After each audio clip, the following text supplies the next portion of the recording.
Hello, fellow entrepreneurs. Welcome aboard as we journey to the Promised Land. I am your coach, Xoliso Moraka. I am also the founder of Collab for Growth, a personal mastery and SMME venture building consultancy that support entrepreneurs to build purposeful businesses. Our mission is simple: growing people and growing businesses.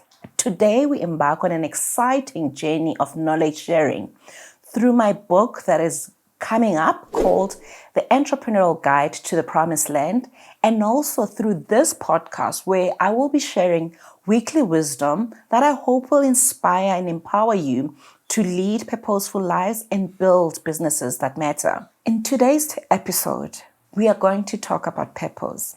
What is purpose and how do you find your own purpose? And I guess the only way to talk about this topic, because I call myself the purposeful entrepreneur. And where does this come from? I'm going to share a bit about my story and how I discovered my own purpose. So I grew up in Alex, as you guys all know. I call myself a young girl from Alex on a mission to become a global change maker. But what inspired this? So part of what inspired my journey and part of what inspired the work that I do is that growing up in Alex was tough. Growing up in Alex, I was limited by my environment. I was limited by what I was exposed to. And at some point, one can think this is what life has to offer. I was given an opportunity a few years ago, I think when I was in grade 5, to attend an after-school program at St. Mary's Outreach Program. And that exposed me to a different world. And I think that was my first intake where I said, I want to live a better life because I know now that there's a different life. But there are a number of things that I was going through that also added layers of limitation. And part of that is that I was sexually abused as a child. And I went through this in my lifetime, in my childhood. I was raped 3 times. And that can take so much out of you. And I'm sure people that have endured this would agree with me. I started thinking and believing that perhaps being taken advantage of was my purpose. So that was my first challenge with trying to figure out what my place in the world is and how do I navigate. So one, I'm starting to believe that being taken advantage of, being violated by men was my purpose. Let's park that for a moment. Secondly, when I finished matric, I didn't know what I didn't know. I was always told at school that you need to work hard, you need to get good grades, and everything will open up. And that's what I did exactly. I passed my matric, and I got a distinction in mathematics. I got an exemption to go to varsity. Little did I know that I needed to apply to get into varsity. And I only knew that at the end of the year, or at least the February of the next year when I needed to go to varsity, I didn't know that I needed to apply the previous year. So my parents did not have enough capital. We had to scramble around trying to find money to get to varsity and all of those things we did. And when I finally went to varsity, I had to drop out because my dad was diagnosed with colon cancer. So I needed to go find a job. By the grace of God, I found a job. I got into a learnership program that I was recruited as a young person with potential from Alex, and I was trained. 2 years later, I was running that program. So I had a sense of belonging and a sense of feeling that I can contribute.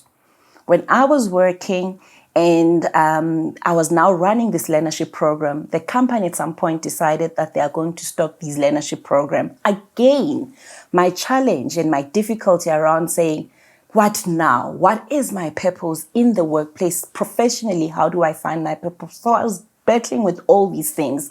Then the last challenge for me that really caused me heartache around areas of purpose is when I lost my dad in 2007 to colon cancer.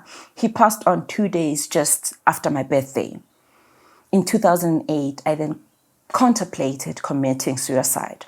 I was ready to take my life because I just felt that I was carrying a lot. I felt that I had nothing to offer the world. I felt that my life was over. funny enough, and by the grace of God, I believe, I had pills that I had decided that I'm going to take my life with, but I also had the Bible.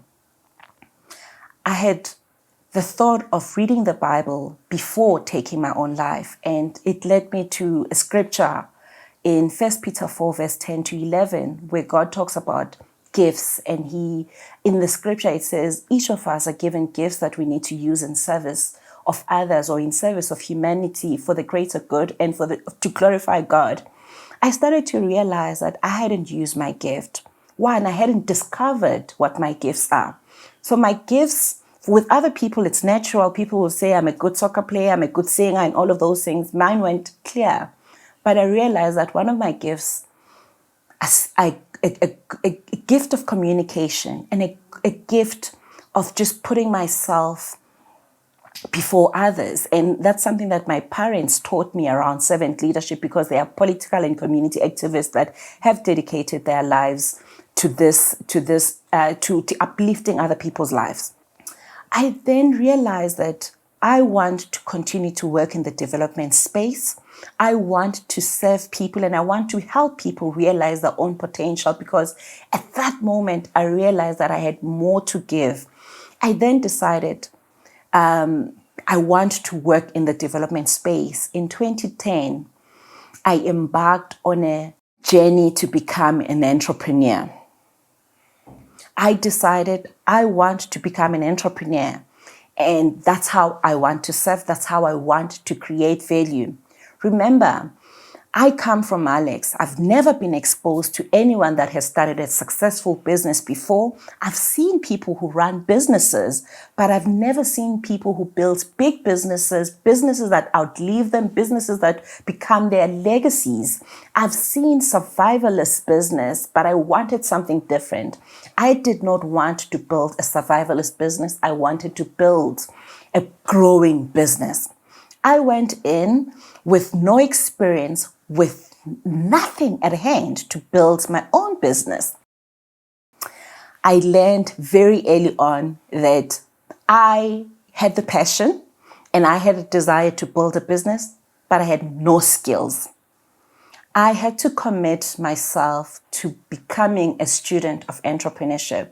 And one of the things that then become important in discovering your purpose is that you have to go into something that you truly love, something that comes naturally as well. Your gifts and talents need to be used in service to others. So for me, that centers around purpose, is that when you use your gifts and talents in service to other people, and that's what I've been doing. So my journey to entrepreneurship then, when I realized that I wasn't cracking it, I wasn't doing what entrepreneurs are doing, I realized that there are key challenges that we face as entrepreneurs, and I guess that's why I serve in this space, is because I've understood that it's important to educate entrepreneurs, but also to walk the journey with entrepreneurs. The three challenges that I found that are over and above the challenges that entrepreneurs in general face is that as a Black entrepreneur, you lack three things. You lack access to knowledge. So we are first generation entrepreneurs. Most of us, we don't know what we don't know, and we have never been exposed to anyone that has started a business before. We don't know how to move from point A to point B. So a lot of us lack knowledge in understanding the vehicle that is entrepreneurship in general. The second challenge that we found is that you lack resources. So it's not just capital resources, it's human resources, it's technical resources that you don't have, and that hinders your ability to build a purposeful business. The third element is that you do not have networks. There aren't any uncles or aunts or mom or dad that you can easily call upon and say, please connect me to so and so in this department to help me with access to finance, to access to resources, and all of those things. So if you are then struggling with that, it becomes quite easy to lose your purpose in certain things.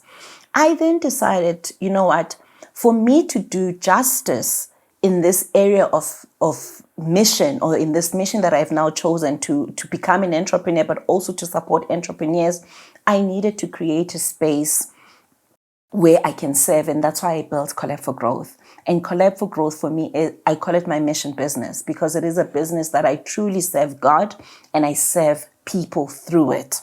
And for me, the desire is to say, let's solve these 3 challenges that I've identified. Let's help you access the network. So the podcast that we are creating is part of our knowledge sharing platform. The book that I wrote is part of our knowledge sharing platform. The programs, the venture building programs that we run are part of capacitating you and giving you the resources that you need. The partnerships that we build are centered around solving these 3 problems that we've identified to say, how do we help entrepreneurs build better businesses? So again, and in conclusion, to answer, how do I find my purpose? 3 things. Firstly, reflect around your natural gifts and talents that you have, that God has given you, because those come for free. What do you have that you can use in service to others?